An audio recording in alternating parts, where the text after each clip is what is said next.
¿Qué tal? ¿Cómo están? Muy buenas noches. Un placer saludarles. Soy Fernando del Rincón.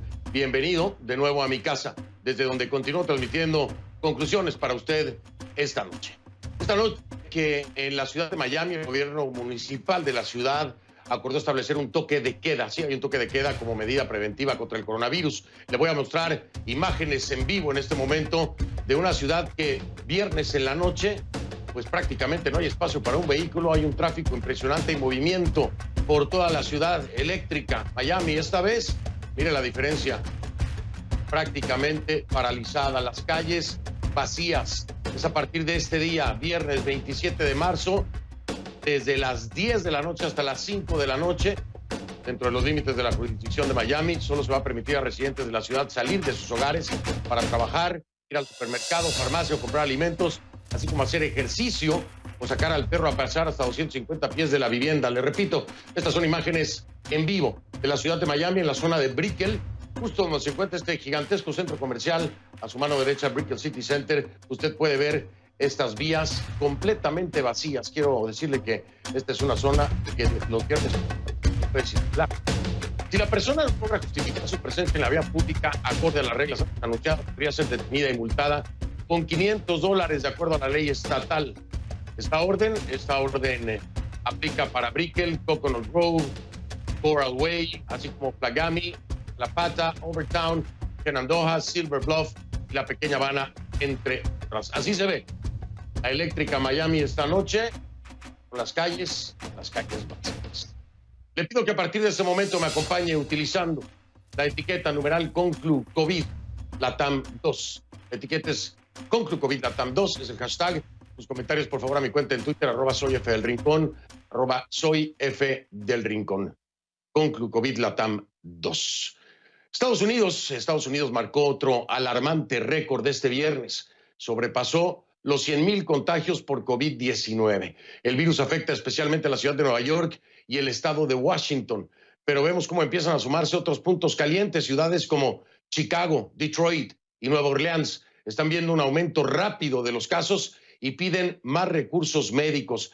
La Casa Blanca reconoce que la lucha contra el virus es demasiado urgente, así que el presidente Donald Trump invocó la ley de producción para la defensa para exigir a General Motors, sí, la compañía que hace automóviles, que fabrique los tan necesarios respiradores mecánicos ante la inminente escasez de los dispositivos. Trump dice que su administración proveerá 100,000 respiradores en los próximos 100 días. Trump promulgó este viernes el histórico paquete de alivio de $2 trillones, lo que representa 2 billones para nosotros en el español, mientras la economía lucha contra los devastadores efectos de la propagación del COVID-19. De eso vamos a hablar, por supuesto, el día de hoy, como todas las noches, con mi compañera Gabriela Frías. Pero vamos a los números, si a usted le parece. Ahí está. Entre tanto, los contagios siguen subiendo, como ya le había dicho, pues Estados Unidos el que tiene más en este caso. Italia todavía no ha alcanzado el pico y están en segundo lugar. Vamos, China, donde se registran más de 81,800 contagios. En España se esperaba alcanzar el pico esta semana. Ahí ya se cuentan más de 64,200 infectados. El Papa Francisco tuvo un gesto extraordinario para estos tiempos difíciles. El pontífice bendijo al mundo desde una desierta plaza de San Pedro a causa del coronavirus. Creyentes católicos de todo el mundo siguieron la homilía de forma virtual. Francisco reflexionó sobre el desánimo en un momento de tempestad como el de una pandemia, por supuesto, e insistió en la importancia de la fraternidad y la solidaridad. Boris Johnson es el primer líder del mundo en contraer el virus. El primer ministro británico confirmó la noticia en su cuenta de Twitter. Horas después, el secretario de Salud británico anunciaba que también se había contagiado. Johnson asegura que seguirá liderando desde su casa la respuesta frente al coronavirus. El mandatario ha sido muy criticado por su laxa respuesta a la pandemia e incluso por no predicar con el ejemplo y seguir estrechando la mano en público. Ahí tiene usted la consecuencia, ¿no? Otro que minimiza continuamente la amenaza es el presidente Jair Bolsonaro. Dice que el coronavirus es mortal, pero el hambre también. El mandatario volvió a criticar a los gobernadores por cerrar las escuelas y los negocios como parte de las medidas de aislamiento, argumentando que el impacto de las mismas en la economía podría ser peor que el impacto del propio virus en Brasil. En México parece que algunas autoridades están despertando afortunadamente de su letargo de negación. Ahora la Secretaría de la Defensa busca contratar a personal de salud y trabajadores calificados por lo que considera una emergencia por la presencia del COVID-19 en el país. Hasta hace poco el presidente invitaba, como usted se acuerda, se lo presenté aquí, a los mexicanos a ir a restaurantes y fondas. Pero si la respuesta federal es cuestionable, ni hablemos de la de algunos gobernadores, de verdad se lo digo. Esto da vergüenza, vergüenza, imperdible. El remedio que propuso el gobernador de Puebla. Escuche. Yo vengo a vacunarme a Jalpan en contra del coronavirus. Me dijeron que la vacuna que ya se descubrió en contra del coronavirus es un plato de mole de guajolote. Y de verdad, y le aplauden todavía. ¿Están contagiados ahorita? Bueno. Imagínese, usted también alcanzó a decir, bueno, que los pobres son inmunes y le aplauden. De verdad, qué vergüenza, pero ¿cómo es posible que haya funcionarios así? Irresponsables, completamente desenfocados de la realidad. Y que la gente les aplauda a estos. Ignorancia total. Irresponsable la recomendación. Y para rematar, termina la frase asegurando que el gobierno tenía que volverse líder. Imagínese usted, ¿cómo puede ser un gobierno líder con estas declaraciones? Esta no es la única perla del gobernador, ¿eh? Como ya le decía, llegó a asegurar que los ricos tienen riesgo, pero que los pobres están inmunes. Después de tanta insensatez, ahora sí, si me lo permite, nos vamos con los datos, con las últimas cifras de la pandemia en nuestra región. Vamos a empezar con Argentina. Argentina, 690 casos y 17 muertos. Bahamas, 10 casos. Belice, 2. En Brasil sigue subiendo, más de 3,400 casos y 92 muertos. En Bolivia se registran al menos 69 infectados. Le digo, al menos 69 infectados. Esto en Bolivia. Vamos con Bolivia, perdón, acaba de hacer una actualización, se la digo, 74 casos confirmados, me acaba de llegar estos 74 casos confirmados en Bolivia, entonces ya no son 69, 74. Vamos con los siguientes números, vamos a Chile ahora. Perdóneme usted, vamos a Chile, entonces, Chile más de 1,600 casos, se confirman más de 530 en Colombia. Sí, se confirma más de 530 en Colombia, Costa Rica más de 260, Cuba informa al menos de 260 y en Ecuador aumentan los casos y la crítica. Según datos oficiales hay más de 1,620 infectados y 41 muertos. El Salvador se mantiene con más de una decena de casos, son más de 30 en Guatemala y un muerto. 8 contagios en Haití, al menos 95 en Honduras, también se registró un muerto. Jamaica reporta al menos 26 casos y un muerto. Pues vamos ahora a México. En México se confirma 717 casos y 12 defunciones. En Nicaragua, el régimen de Ortega habla de 4 casos y un muerto. Panamá tiene más de 785 casos y 14 muertos. Paraguay, al menos 56 casos y 3 muertos. En Perú, subieron los casos de forma significativa hasta más de 1,605 fallecimientos. De ahí nos vamos a Puerto Rico, a la Isla del Encanto, hay más de 60 casos y 2 muertos. Se duplicó el número de fallecidos en República Dominicana. Ahora son 20 fallecidos y más de 580 contagios. Mientras que en Uruguay hay unos 274 contagios. El régimen de Nicolás Maduro reportó este viernes un segundo fallecimiento y reconoce 113 contagios en el país. Esas son las cifras frías y desgraciadamente en aumento. Vamos a hacer una pausa, vamos a regresar precisamente con Ecuador, uno de los países más afectados por el coronavirus en América Latina. Y también en estas conclusiones estaremos hablando del coronavirus en México y las denuncias del grupo de Human Rights Watch sobre el manejo de la pandemia por parte de Andrés Manuel López Obrador. Ya vengo. Estamos de vuelta. Como le decía, Ecuador es uno de los países más afectados por el coronavirus en América Latina. De acuerdo a una actualización presentada este viernes por el gobierno ecuatoriano, el país ya registra más de 1.600 infecciones, y al menos 41 fallecidos. El portavoz del Ministerio de Salud Pública, Santiago Tarapuez, añadió que en Ecuador hay otros 2.347 pacientes con sospecha de coronavirus y que por el momento han descartado unos 1.941 casos, por supuesto, a nivel nacional. Esto es con respecto a Ecuador. Las provincias más afectadas son Guayas, Pichincha y Los Ríos. En Guayas y Pichincha las autoridades han detectado contagios comunitarios y se han establecido normas para frenar la propagación. Sin embargo, los números van en aumento y es de especial preocupación la ciudad de Guayaquil, en la provincia de Guayas, el epicentro de esta pandemia en Ecuador, donde ya se registran más de 830 casos, según cifras oficiales.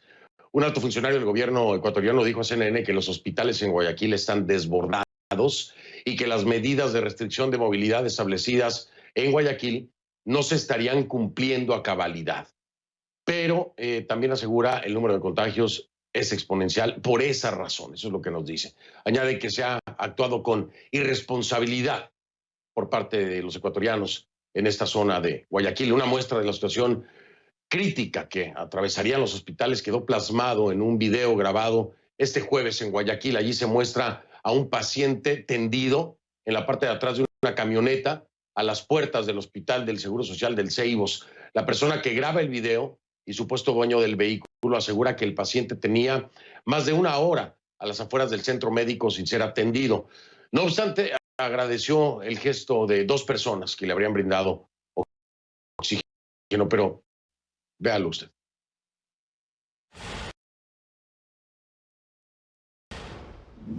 Llevo una hora en la entrada de emergencia del Hospital de Los Ceibos y al señor no lo reciben. No lo reciben. Esto es una total burla del gobierno, de la ministra de Gobierno, del ministro de Salud, que dice que en este hospital hay la más alta tecnología para enfrentar esta crisis. Y esta crisis, mire cómo lo están manejando. En mi balde de camioneta, esa es la camilla. Aquí afuera con tremendo solazo. Un sol de 40 grados. Y tienen al señor, ahí está vivo. Los señores que están ahí sacaron un tanque de oxígeno. Pero aquí, estos indolientes no lo quieren, tienen la puerta cerrada y no la quieren abrir para que no entre el enfermo. Como pudo observar, la persona que graba el video clama por ayuda. El paciente, según la versión de quien sería su hijo, tiene problemas de movilidad y necesita una camilla para ser trasladado. Al momento de la grabación del video dicen que llevaban más de una hora, usted lo escuchó, más de una hora esperando sin ser atendidos, pero CNN no puede confirmarlo de forma independiente. Eso es lo que alega y lo que escuchamos ya lo vio usted. Solo podemos confirmar que las puertas del hospital permanecen cerradas, eso sí queda muy claro, mientras el vehículo está en la entrada. Tampoco hemos podido determinar la identidad del paciente.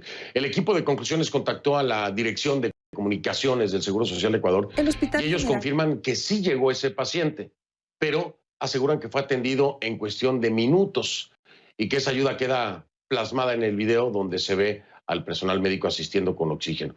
No obstante, el hospital no ha respondido si hay personas que deben esperar para ser atendidas como ocurriría en un centro de salud en situaciones habituales y si falta de capacidad, ¿no? Habría sido una de las razones para demorar el ingreso, que bien alega esta persona que aparece grabando el video, llevaba más de una hora esperando. Entonces la pregunta es, ¿colapsó el sistema médico en Guayaquil? ¿Vamos a ver más situaciones como estas? ¿Qué se puede esperar en los próximos días?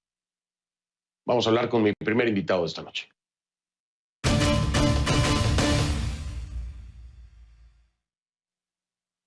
Le doy la bienvenida a Lucio Gutiérrez, expresidente del Ecuador en vivo desde Quito. Expresidente, gracias por acompañarme. Buenas noches.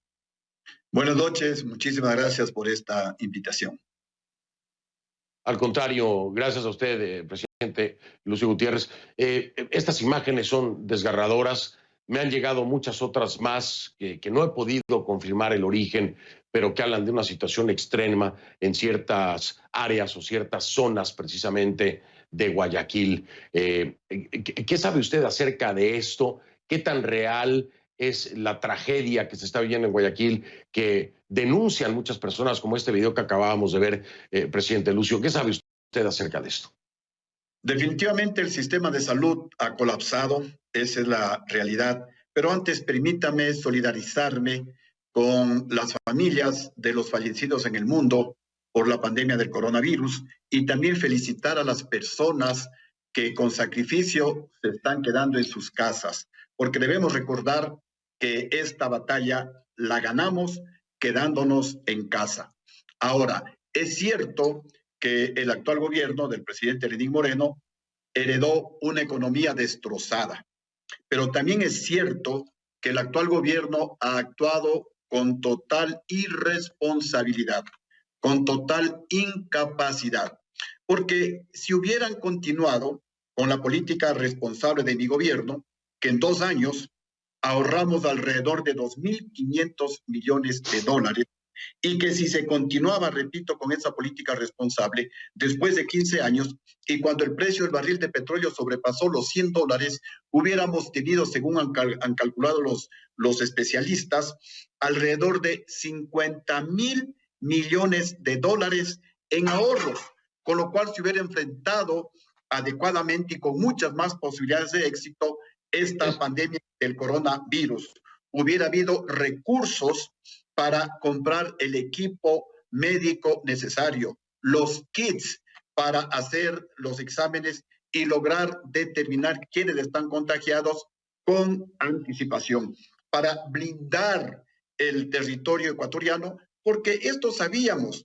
Hace 3 meses se desató la crisis en la China y todos los países sabíamos que en cualquier momento esa enfermedad iba a ser contagiada al resto de países, como efectivamente sucedió.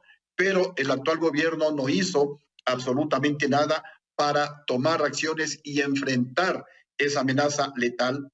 El actual presidente de la República, demostrando falta total de liderazgo, dejó el manejo de esta pandemia mundial en manos de personas inexpertas. Porque, ¿qué sabe la ministra Paula Romo, el señor Roldán, que es ministro de alguna cosa en el Palacio de Gobierno? ¿Qué sabe, les repito, sobre salud pública? Aquí el problema... Déjeme, perdón, presidente, que lo interrumpa. Quiero confirmar con usted algo que reportan ya medios ecuatorianos. Hablando de irresponsabilidad, ¿es cierto que se ha autorizado un partido de fútbol con público este fin de semana precisamente en Guayaquil y que habría sido autorizado por la ministra de Gobierno? ¿Esto es cierto? ¿Me puede usted decir si sabe algo acerca de esto? A ver, no fue este fin de semana, fue el fin de semana anterior y se le culpaba... Fue el fin de semana anterior. Sí, y se le culpaba al ministro de Gobierno, al gobernador de la provincia de Guayas, que depende de la ministra de Gobierno. Justamente a eso me refiero, que el presidente de la República dejó el manejo de una crisis que es mundial, una pandemia mundial, en manos de gente inexperta. Y ahí yo estoy de acuerdo con lo que denunció la exministra, la doctora Catalina Andramuño, que primero no le dieron recursos para enfrentar esta pandemia. Y segundo, han colocado a gente inexperta, han actuado politiqueramente para enfrentar esta crisis. Y ahí están los resultados. Un fracaso total, porque no es que el Ecuador sea el segundo país en tener más contagiados. Nosotros tenemos más de 1.600 contagiados de 17 millones de habitantes. Brasil tiene 3.400 contagiados, pero de 210 millones de habitantes, 12 veces más habitantes que el Ecuador. Si multiplicamos por 12 los 1.600, llegamos alrededor de 20.000 contagiados. Claro. Esta es una situación terrible la que está sucediendo en el Ecuador. Claro, cuando se habla de densidad poblacional, pues sí, los porcentajes son completamente diferentes. Ahora, escuchándolo usted, presidente Lucio Gutiérrez, Escuchando esta semana a la ministra, aquí en el programa, la ministra de Gobierno, Romo, y me decían, ha sido muy duro con la ministra de Gobierno. Bueno, es que no se puede ser menos duro cuando se autoriza un partido de fútbol en medio de una crisis de coronavirus, en un evento masivo, es irresponsable por más. El segundo tema que se está hablando es el tema de los cuerpos, que incluso hay personas que estarían denunciando que ni siquiera han podido recuperar las cenizas que se estarían llevando para cremar precisamente estos cuerpos. Y yo le quiero preguntar, presidente, abiertamente, aquí hay dos temas importantes, falta de recursos y negligencia. Pero para usted, ¿cuál de las dos ha pesado más y considera que en efecto ha habido negligencia? Definitivamente ha habido negligencia en el actual gobierno. Ha habido total irresponsabilidad para actuar con medidas preventivas para tratar de reducir los efectos de la pandemia mundial. Se decretó el estado de excepción, pero las emergencias son como en las guerras, es para movilizar todos los recursos, en el caso de una guerra, para la defensa nacional. En el caso de una pandemia, de un desastre como el que estamos atravesando en el mundo entero, los recursos debían haberse movilizado en la dirección del Ministerio de Salud y no se lo ha hecho. Se comenzaron a gastar dinero en banalidades, en un circo, $2.400.000. No se han suprimido las consultorías, las asesorías, crearon secretarías nacionales que no sirven absolutamente para nada, cuando lo que debían haber hecho es una reingeniería del presupuesto nacional del Estado para distribuir, para movilizar la mayoría de recursos en beneficio del Ministerio de Salud y enfrentar de mejor manera esta pandemia. Hace pocos días no se tenían ni siquiera mascarillas, ni guantes, ni alcohol, ni equipo biomédico para los médicos, enfermeras, auxiliares de enfermería que tenían que enfrentar la crisis, que tenían que atender a los pacientes prácticamente a merced del contagio de este coronavirus. Los militares, los policías igualmente también se han contagiado por la falta de equipo médico. No se ha hecho absolutamente nada para recuperar la plata robada. Y todos son solo disculpas, que no hay leyes, mentira. Amigos, en mi gobierno recuperamos alrededor de $1.000 millones. Hace 15 años de la plata que se robaron los banqueros y ciertos empresarios corruptos en el atraco bancario. Ahora se denuncia, se dicen muchas cosas, es pura palabrería, la gente solamente quiere figurar, pero en la práctica no han hecho absolutamente nada. Presidente Gutiérrez, preguntarle, aquí hay en varias ocasiones he escuchado por parte de funcionarios de gobierno el señalar y responsabilizar en gran parte a los propios ecuatorianos por no respetar las medidas que se les están indicando, ¿no? Que resulta contradictorio cuando se permite realizar un partido de fútbol con público en un estadio. Pero bueno, finalmente están, y lo decía la misma ministra Romo aquí en el programa, que en mucho es porque los ecuatorianos no están haciendo caso. ¿Usted qué tanto le atribuye de peso a esto, a este señalamiento? A ver, aquí la responsabilidad no es del pueblo, porque ese pueblo pobre tiene dos opciones: o morirse de hambre en su casa, porque no tienen trabajo, porque para comer tienen que salir a trabajar todos los días, o la segunda opción, salir como están haciendo a contagiarse, digamos, a arriesgarse de un contagio por esta pandemia del coronavirus. Es el gobierno el que debía haber actuado, pero con tiempo, de darles una alternativa para que la gente se quede en casa, darles alimentación, distribuir con las Fuerzas Armadas, distribuir con la Policía Nacional, y no hubiéramos llegado a estos casos de contagio que son 1.600. ¿Pero por qué son 1.600? Porque no se han hecho los exámenes médicos, no se han hecho los tests a muchos ecuatorianos que posiblemente sin saberlo están contagiados. Y esa es otra irresponsabilidad del actual gobierno. Tranquilamente los contagiados pueden ser el doble, pueden ser el triple, y esa gente contagiada que no lo sabe está contagiando a más ecuatorianos. Realmente causa indignación, claro, la negligencia, la irresponsabilidad con la que ha actuado el actual gobierno y por eso nos encontramos en esta situación. Y claro, lo más fácil es culparle al pueblo, decirle que el pueblo son unos irresponsables, pero hay que ponernos en los zapatos de esa gente que todos los días tiene que comer, que todos los días tiene que arriesgarse, tiene que enfrentarle a la muerte, tiene que enfrentarle al coronavirus, porque no tiene otra alternativa. Y les hemos visto a través de los medios de comunicación, la gente dice, señorita, ¿y qué quiere que haga? Porque si no salgo a trabajar, mis hijos se mueren de hambre en la casa, tengo que trabajar. Entonces, el gobierno debía haber tomado acciones con tiempo, con anticipación, acciones preventivas para enfrentar la crisis. Ojalá el gobierno nos escuche y cambie radicalmente su actitud y deje en manos de expertos la crisis y movilice recursos en dirección del Ministerio de Salud y recupere la plata que se robaron y pida también la contribución de los más ricos del país.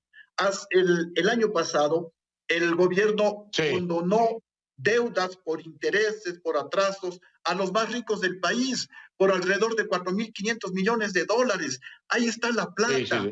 Por culpa del gobierno, hoy está sufriendo el pueblo ecuatoriano y lamentablemente son los más pobres del país los que están pagando la factura por la incapacidad del gobierno ecuatoriano.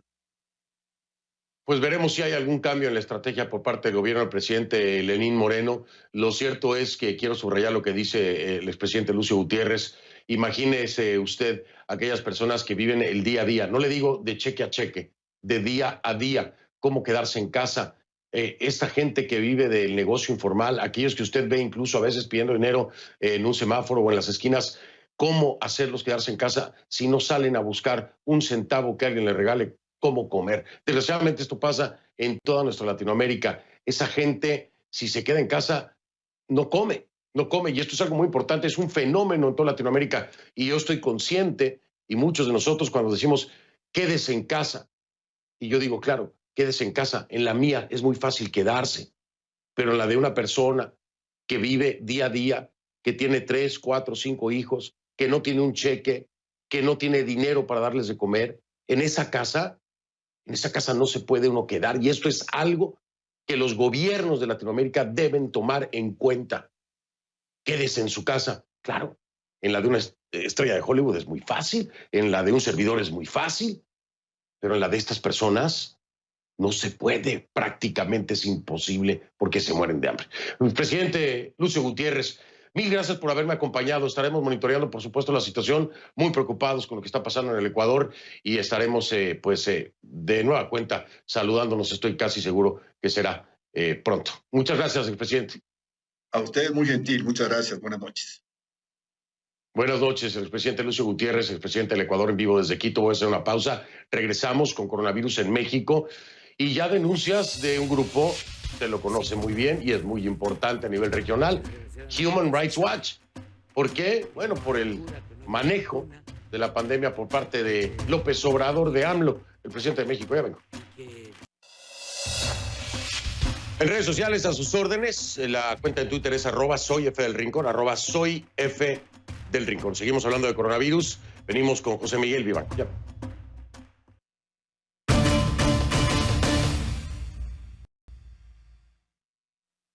Le doy la bienvenida, como siempre, con mucho gusto a José Miguel Vivanco, el director ejecutivo de Human Rights Watch, en vivo desde Washington, D.C. José Miguel, ¿cómo estás? Buenas noches, gracias por acompañarnos.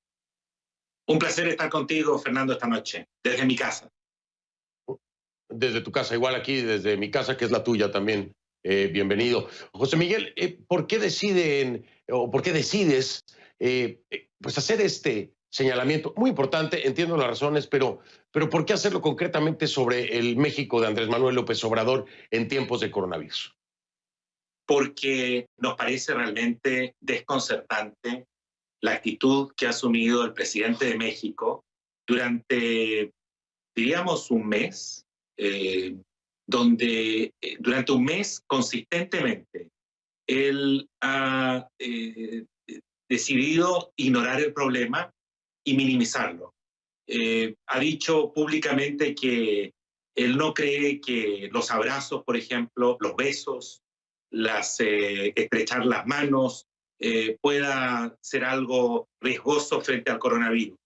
Ha dicho además que a él le parece que sobre esto se exagera, que no puede ser más grave que una influenza. Y también ha dicho que, y muy recientemente, el sábado pasado, dijo que aquellos que podían salir a comer afuera con sus familias, con sus niños, por favor lo hicieran, que no se dejaran intimidar por las noticias de este virus. Creo que el presidente de México ha sido realmente consistentemente irresponsable, con un propósito que es difícil de comprender, pero ha estado permanentemente minimizando e incluso contradiciendo las asesorías que recibe del subsecretario de Salud de México, que ha hecho grandes esfuerzos para contrarrestar estas políticas. Sin embargo, el presidente de México hasta muy pocos días seguía convocando a reuniones, a manifestaciones, abrazándose con la gente, lo cual es a todas luces un alto riesgo y creo que es estar jugando con la salud del pueblo de México. Aquí también hay un tema preocupante. José Miguel estaba revisando algunas cifras y hay quienes denuncian, no lo puedo confirmar de manera independiente, por supuesto, pero hay quienes denuncian que ha habido registros de enfermedades como neumonía, que así las están tipificando, cuando en realidad se trata de coronavirus, en algo que a muchos tiene desconcertados porque ha habido un incremento importante en los números de contagio de una supuesta neumonía desconocida. Yo te quiero preguntar, José Miguel, ¿podemos confiar desde tu perspectiva en las cifras que hoy reporta el gobierno de México de casos de coronavirus, o podemos pensar que tal cual los feminicidios se está tipificando las enfermedades de otra forma para que en el registro no quede como coronavirus? ¿Qué podemos pensar de esto, José Miguel? Fernando, yo te diría que algo que es muy grave es el hecho de que estamos constatando que en México existe un subregistro. Es decir, las cifras reales hasta ahora no se conocen, en parte por incompetencia, en parte también porque el país no está preparado y nada menos que el presidente está constantemente minimizando el problema, y también porque da la impresión que efectivamente hay un esfuerzo por no registrar las cifras tal cual son, incluso en los hospitales privados. Hay restricciones, hemos recibido nosotros información creíble, denuncias creíbles que reflejarían que los casos son mucho mayores que los que se incluyen en las estadísticas oficiales. José Miguel, desde tu perspectiva, esto puede acarrear mayores complicaciones con el tema del coronavirus, aunque no se tengan cifras oficiales altas, pero sí va a haber muertes. ¿Cómo se puede considerar esto? ¿Esto sería un crimen lo que se está cometiendo por parte del Estado? Mira, lo que está ocurriendo en el caso de México realmente es una actitud incomprensible, que refleja una soberbia enorme por parte del jefe de Estado.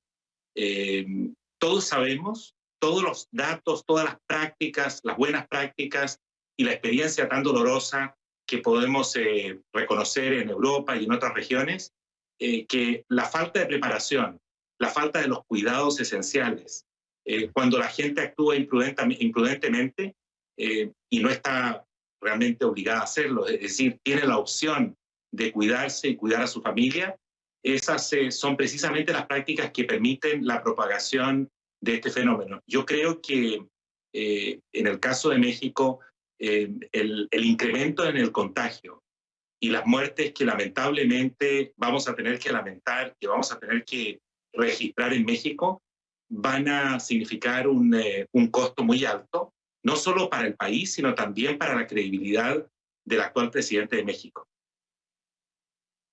Ya lo creo que sí, los que están tomando decisiones mayormente correctas son los gobiernos estatales, es decir, los gobiernos locales, a diferencia y alejados completamente de la línea que ha marcado el gobierno federal, tristemente.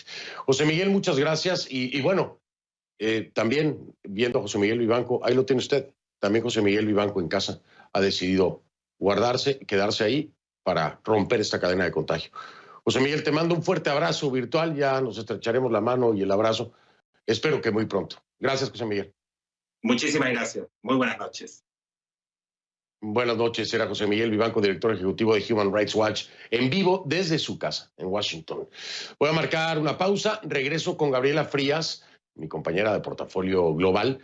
Nos trae un resumen de la jornada mercantil, pero una extensión del tema de México. Sí, va a ver por qué. Porque lo calificaron mal, ¿eh? Ya está con mala calificación. Ya regreso con ella.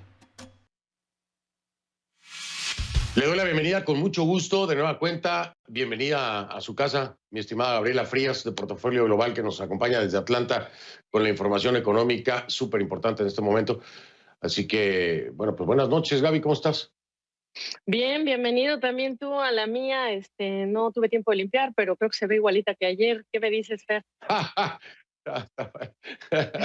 Pues no te puedo ver, mi Gaby, pero yo estoy seguro que está bella tu casa. No me queda una duda. Oye, mala calificación para México. Ahora le está lloviendo sobre mojado a López Obrador, ¿no? Sí, y eso es un gran problema porque no ha llegado lo peor, como nos han hablado tanto desde China, Europa, en España, en Italia, acá en Estados Unidos diariamente, y estamos entrando en esa condición. Muy importante para entender cómo en la medicina hay países que llegan con condiciones preexistentes, Fer. ¿Eso qué quiere decir? Bueno, con debilidades Sí. estructurales y dependen mucho del precio del petróleo, si dependen mucho de, etcétera, si las cuentas públicas están debilitadas, etcétera. ¿Qué pasó? Bueno, pues que la calificadora de riesgo Standard & Poor's hace unas horas recorta del nivel triple B más al siguiente nivel la calificación crediticia. Esto es como en la escuela, te dan del 1 al 10 en la calificación y el aviso es para tus papás. En este caso es el aviso para los inversionistas. Aún se encuentra en un lugar en el que llamamos grado de inversión, que significa que todavía no hay necesidad de algunas inversionistas que tienen papeles de ese nivel de vender, porque por regla, si baja de ese nivel, pues me veo obligado a vender papel de México y entonces pues el precio de todos esos activos en el mercado disminuye. No quiero ser muy técnica. Lo que dice Standard & Poor's es el efecto del COVID-19 en México más el efecto del COVID-19 en su principal socio comercial, Estados Unidos, le va a pegar. Encima de eso, tienes el problema de la caída en los precios del petróleo. Hoy la mezcla mexicana vuelve a caer, Fer. Así que no nos queda la menor duda de que el COVID-19 va a definir el sexenio de López Obrador, Fer. Definitivamente, ya lo creo, Gaby. Y bueno, también las polémicas con empresarios, ¿no? Como el dueño de TV Azteca. Pero déjame, antes de que nos vayamos, dime el susto que nos sacó JP Morgan. Cuéntame acerca de eso. 7% espera JP Morgan de tropiezo para todo 2020 en la economía mexicana, más de 35%. Ya sabemos que estamos a finales de marzo, segundo trimestre, acá en esta parte del mundo va a estar duro cuando veamos de cifras económicas. México se está pronosticando una contracción de 35,5% comparación anual. Pero el gran riesgo aquí, Fer, y déjame irme con ello, con esta idea, el gran riesgo aquí en toda la región, incluso en Estados Unidos, son las divisiones ideológicas. Yo no me voy a cansar de decirlo porque eso va a limitar cuáles serían las opciones de solución y soluciones en las que yo te lo he dicho esta semana, hay que pensar diferente. La mitad de la población, más del 50%, está en la informalidad. Hay que ver, cuando se está quemando la casa, lo que quieres es que los cimientos no se vengan abajo para poder reconstruir a partir de ahí. Mi pregunta es, ¿qué receta, qué fórmula, qué plan tienen las autoridades para que nuestra región, si se cae y si se destruyen muchas cosas por este virus y este frenón en seco, a partir de qué vamos a reconstruir? Esa parte de la tarea también es importante llevarla a cabo. Oye, y me quiero despedir con unas palomitas porque terminando esta charla contigo, no hay gráficos, pero sí hay palomitas para ver películas, Fer. Está muy bueno, mi Gaby. Me encanta que todos puedan seguir este ejemplo. Palomitas, película y todo el fin de semana. Te mando el cafecito. ¿no? Y luego ya sí, nos mañana. invitamos en casa, Mañana, cuando se pueda. sí, una Mañana. cervecita, un tequilito. Sí, mezcal también es bienvenido. Oye, te mando un abrazo grande y fuerte. Ojalá te lo pueda dar pronto. Igualmente, Fer. Gracias, Gaby. Buenas noches, buen fin de semana. Era nuestra Gabriela Frías de Portafolio Global, que ha estado con nosotros y estará durante todo este tiempo de coronavirus, de COVID-19, dándonos la información económica que es sumamente importante. Es la otra gran crisis mundial es el tema económico. Y para eso está Gabriela Frías. Hago una pausa, regreso. Soy Fernando del Rincón, gracias por haberme acompañado desde aquí, desde casa. Le pido que se cuide. Y lo dejo con imágenes en vivo de Miami, la ciudad de Miami, que este viernes por la noche no está de fiesta. Hay toque de queda y hay gente en cuarentena. Ahí están las calles prácticamente vacías. Un viernes por la noche.